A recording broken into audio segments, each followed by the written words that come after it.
What's up, everyone? Welcome to the Burn Bootcamp podcast. It's Morgan Klein, and I am back again with some questions and answers. So I've got 4 questions here from you guys, and I'm excited to be answering them. Got a good mix here that can hopefully reach one of you today. So number 1, never the same workout. Okay, that's Burn Bootcamp, guys. Never the same workout. How have you managed to consistently keep up the motto over the last 12 years, and how do you keep track? Okay, so well, first and foremost, let me just say, if you have not been to a Burn Bootcamp and you're listening to this podcast, you're probably thinking, what do you mean? So we have a guarantee and a commitment that we will never do the same workout from start to finish, okay? So you will never walk into a Burn Bootcamp and on a Monday leg day, you're gonna get that same workout next week on a Wednesday leg day. We are always going to switch it up. We're gonna switch up our formats. We're going to switch up the exercises, how we manipulate those reps, what the counts are. So you are never going to get the same 45-minute workout from start to finish. And Devin and I started that 12 years ago when we started in a parking lot. Because we, as a personal trainer, we wanted that creativity. It started with Devin, and he just has such a creative and visionary mind, and so he could never just do the same thing again. Like, that's not his motto. He's always manipulating things. He's always changing things. He's always tweaking things. So, back in the parking lot days, we were both just building our own workouts for every workout, and we have like books upon books upon books of protocols. So as we started to grow and expand and bring on more trainers, it was important to us that we allowed that freedom and flexibility with them as well. So then we started building more of our protocol, right? So like, what is a Monday, a Tuesday, Wednesday, Thursday, Friday, Saturday? So if you go to like our Instagram page, our Facebook page, our website, every Sunday we release what the protocol is gonna be for that week, for those next 6 days. And then, within that is the programming. So what is the actual workout within that protocol? So as we've grown and evolved, we have maintained a little bit of that creativity with our trainers, but also created consistency and brand standards. So we build our protocols and our programming at headquarters.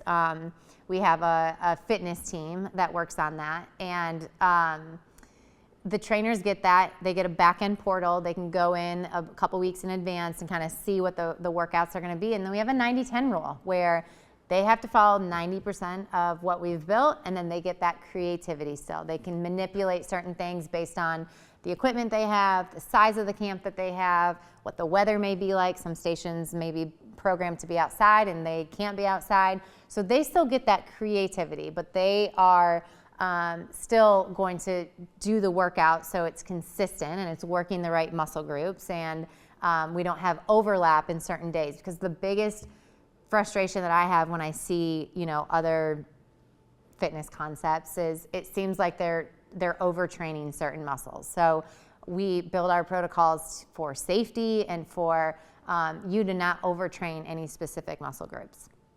So with that being said, how have we managed to consistently keep up with that? So we've had a kind of an evolution of who builds the programming. Like I said, it kind of started with Devin, myself. I helped for a couple years. Then we had Ashley Beasley, Ashley Hearn. We hired a couple people throughout here and there. We've let other trainers in Burn Nation submit programming. We put that together. But as we've gotten bigger and bigger and bigger, it's hard to let too many people do it, because they don't understand what's happening the week before or the week after, because maybe someone else was building those protocols. So we've kind of brought it back in. Matt Morris was our master programmer. He's now our director of fitness, so he still oversees it. But we've now hired more of a team to help build the protocols. And how we keep up to make sure it's never the same is we are truly building them from scratch every week. They're like masters at work when they're building the protocol. They're not going back and looking at a leg day, from last week or even 3 years. Well, they are actually looking at it from last week, because they want to make sure that they're doing new things and they're not repeating themselves. But we don't take anything and just tweak 1 or 2 things. We build it from scratch based on what the programming needs to be based on the protocol. So it's a commitment we've made, and to be honest, it hasn't been hard because we just don't get lazy. right? We don't allow that role to get lazy. We don't allow the people that are building that to get lazy. We take feedback from our system, and we're constantly staying on top of, how do we make this product better and better and better every day, every month, every year. So you can expect that from us for the lifetime of Burn Boot Camp. Number 2, what would you say was the biggest challenge when returning to camps and working out after the doc cleared me post-pregnancy? Was it the same or different after each pregnancy? Great question. So I've had 3 babies. For those of you that don't know, I have a 7-year-old, a 5-year-old, and a almost 3-year-old. And all of their pregnancies had different recovery experiences. So I want to make sure I answer this. Yes, post-pregnancy. So most of my pregnancies were relatively similar, but my deliveries were different and my recovery was different. So my daughter, Cameron, she was my first. I worked out till about 38 weeks. I was still a head trainer, so I was training anywhere from probably 30 to 35 camps a week. I was always sitting on a ball, just kind of bouncing towards the end. So shout out to my members that stuck with me there. But I trained throughout my whole pregnancy, and obviously I gave birth to Cameron, and the recovery was pretty good. Honestly, like I came back 6 weeks postpartum. I think in retrospect, I still feel like 6 weeks is a little too much to go like too hard back into it. But in my mind, I was like, I got to get back in shape. I got to bounce back. I had not the best like inputs. I was scrolling social media. I was feeling pressure as a personal trainer to like lose the baby weight pretty quickly. So I would say I didn't have complications going back. It was my first birth. And yeah, I jumped right back into it after 6 weeks. And of course my core was, shot, but I really worked on it over time, felt good, and then got pregnant with my second 13 months postpartum. So Cameron was 13 months, and so I got pregnant with Maxwell, which is my middle. He's my son. So his delivery was an emergency C-section. So as you guys can imagine, it's a longer recovery. Obviously, I was cut open. I had an incision that I had to take care of. And so I would say that was my hardest recovery to come back exercising, because there was just a lot of muscles that didn't move and work the same way that I thought they were going to. Still had some like numbing around my incision, and it was super defeating because it was an emergency C-section, so my mind wasn't even expecting that. I thought I'd have the same delivery as I did my daughter, and that's just not how life works. So thankfully he was okay. He had the cord wrapped around his neck. So thankfully he was good, and everything else was fine. It was just, I wasn't expecting that recovery, and I wasn't expecting my core to feel so shot. So not only was it my second pregnancy where I've stretched those muscles again for a second time and pretty much back to back. Like I said, I was only 13 months postpartum. So that was a little bit different. I had to really give myself a lot more grace than I was prepared to do. And I needed to stop comparing my bounce back journey or any of that. That's when I really started to shift my mindset and try to empathize with other mothers, because I lost the baby weight pretty quickly with Cameron, but with Maxwell, everything just took a little bit longer. And so all that to be said, I got pregnant with my third about 2 years later after Maxwell. And I did have a VBAC, so vaginal delivery, didn't have to get cut open again, which I was super grateful for my doctor supporting that. So that recovery was kind of similar to the first one, not as tough because I didn't have an incision. However, I had 3 kids and they were all like, I think 3 and under, 4 and under, I don't even know. My mind has moved on from that period of my life. But I had 3 kids, right? And so it's a completely different ballgame. And not to mention, I had a baby during the pandemic. So I couldn't even go back to a gym when it was time to go back to a gym. North Carolina was a state that took quite a while to reopen gyms. Thank you to our governor. So, it did look really different because I was at home and I was doing our live workouts. But I also had 3 kids stuck at home running around. So that postpartum journey, I felt like looked like a lot more walks with my kids, like pushing strollers and kind of doing more body weight stuff and just fitting in quicker workouts than the full 45 minutes. So I was super grateful for like our 20-minute content that we have on our YouTube channel.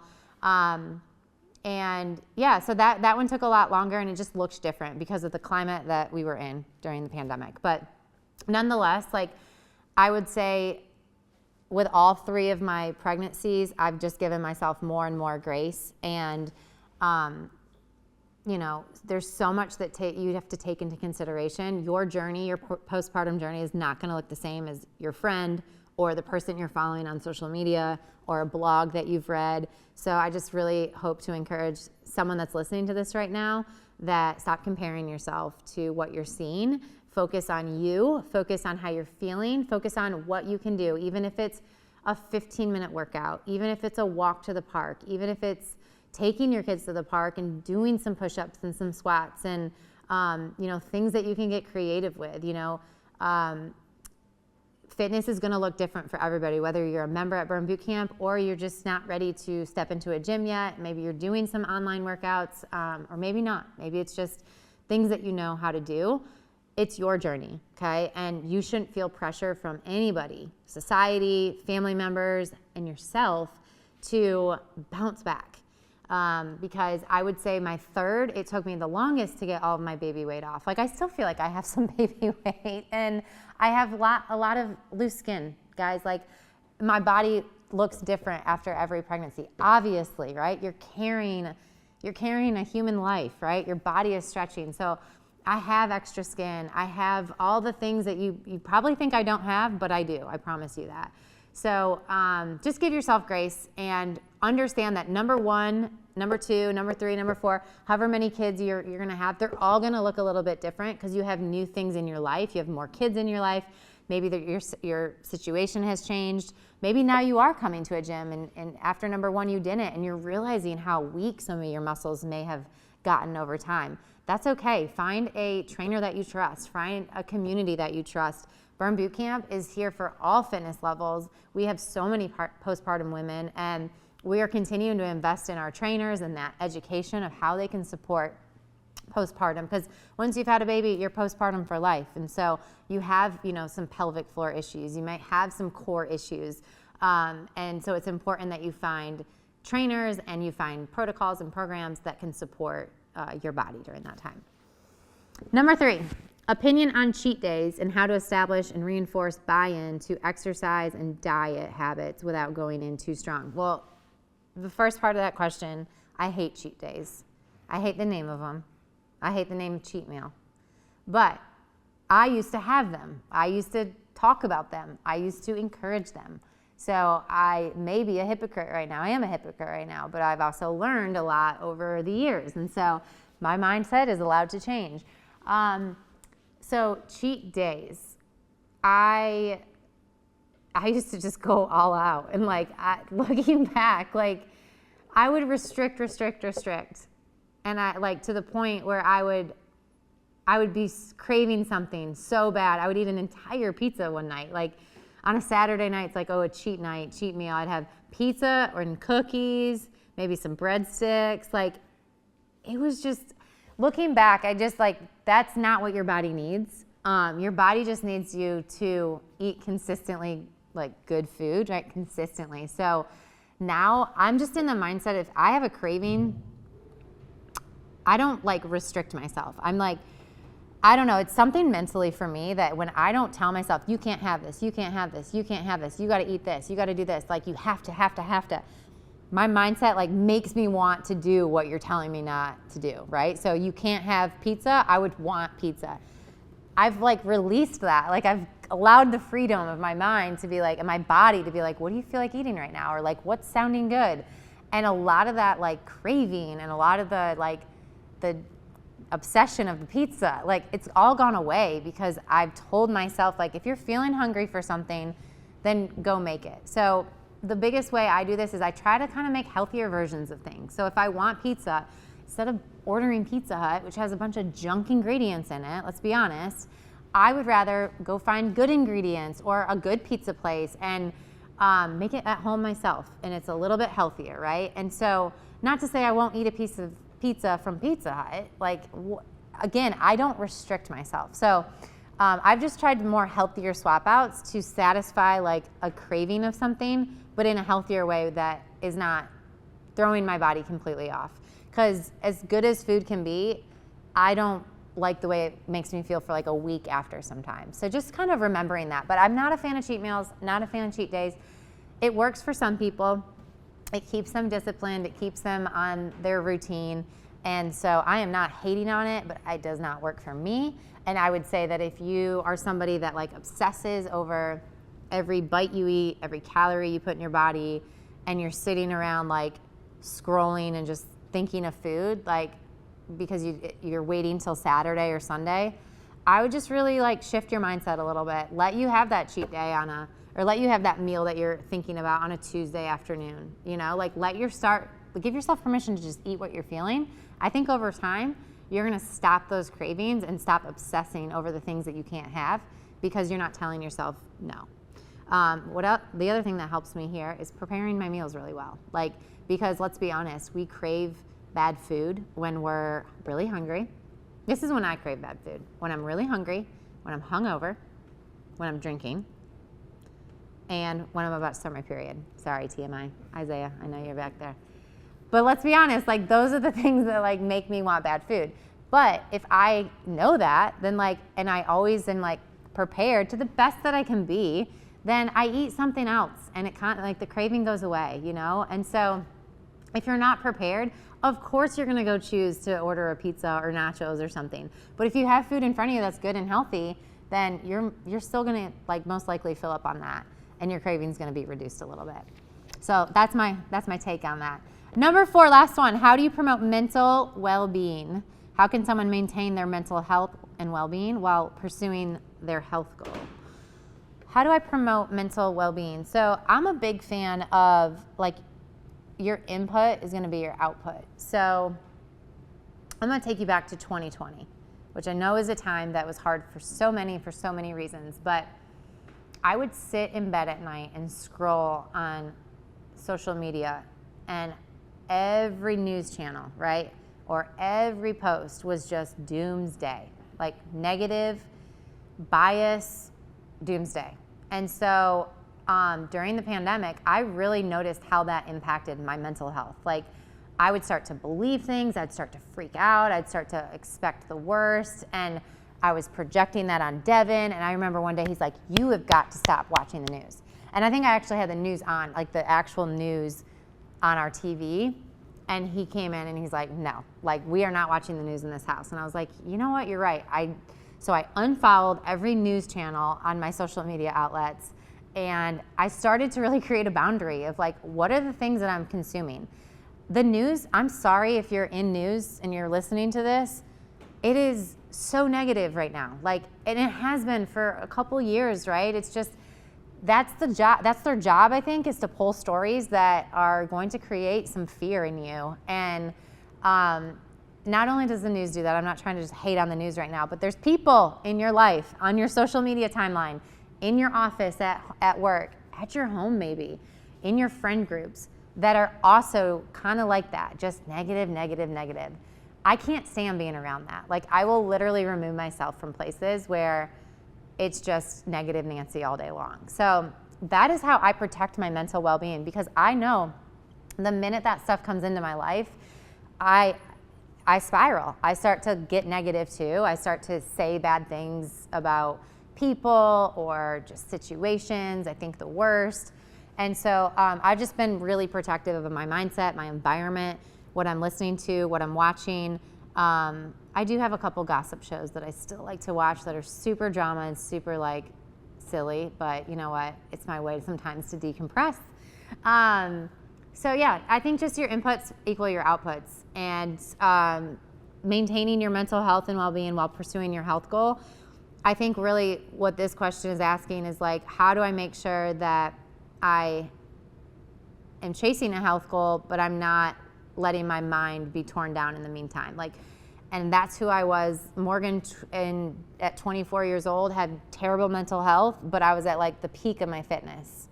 So I think it's all about creating that balance and that realistic expectation, And so if you have an expectation of how you should look and what health goals you should chase based on what other people are telling you or based on what you feel pressure on with your followers on social media, I would just encourage you for a week to take all those social media apps, delete them, and really get in tune with like who you want to be and what are the health goals you want to have. Don't let other people set them for you, and then create the realistic plan of how you're going to get there, and protect that. And don't feel like when the negative news article comes in or the influencer on your social media scrolling comes in and you're like, I should be closer to my goals because whatever.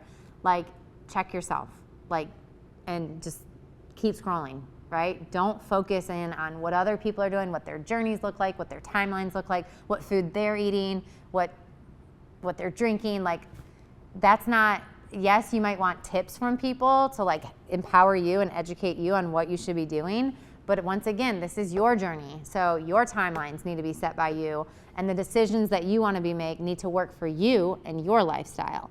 So I used to let bodybuilders dictate how I needed to look, and I've shifted that. Of course, so much has happened in my life. Like, I'm a mom of 3 now, but even if I compare myself to other moms of 3 that maybe look better than me, it's easy for us to creep our mindset into that, but like, snap back. Like, health is so much more than how you look. So that's the other challenge, is like, are your goals superficial, or are they more mental and well-being? And so I would maybe shift how you are defining success when it comes to health goals, and then protect your environment, protect what's getting into your mind, protect the people that you're allowing around you. Are they positive? Are they negative? Are they bringing you closer to health and well-being and good mental health, or are they stealing and detractors from that? So it's easy to just stop hanging out. I just stop saying yes to going out with people, you know, or if it's family and you have to be around them, you know, and you got to go to a family function with them, like, just prepare yourself, right? Go into that family function with some positive affirmations, some positive motivation, and fill yourself up that you can just give that positivity. It's going to overturn that negativity. So thank you guys for listening today. Thank you for asking these questions. Make sure you subscribe to our YouTube channel to get the latest and greatest podcasts from Devin, myself, and several others in Burn Nation. We're going to end like we always do. 2 claps on 2. 1, 2.